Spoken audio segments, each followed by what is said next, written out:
যেই মুহূর্তে এসআইআর এর নাম কেটে যাবে তখনই তো সে ডাউটফুল ভোটার হয়ে যাবে।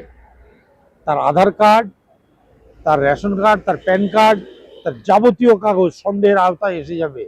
সে আর ভারতবর্ষের নাগরিক না। নাগরিক হবে কখন? সিএ তে অ্যাপ্লিকেশন করবে, সিএর ফর্ম ফিল আপ করবে, নাগরিকত্ব পাবে তখন। সেটা পেতে 15, 20, 25, 50 কত বছর লাগবে কেউ জানে না।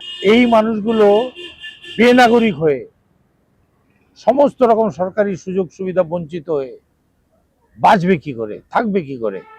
কেউ চাকরি করে, কারো ব্যাংকে টাকা আছে দুটো জমানো, কেউ একটু জমি কিনতে চায়, কেউ একটু জমি বেচতে চায়, সে তো আর সেই সুযোগ পাবে না, কারণ সে তো ভারতবর্ষের নাগরিকই নয়।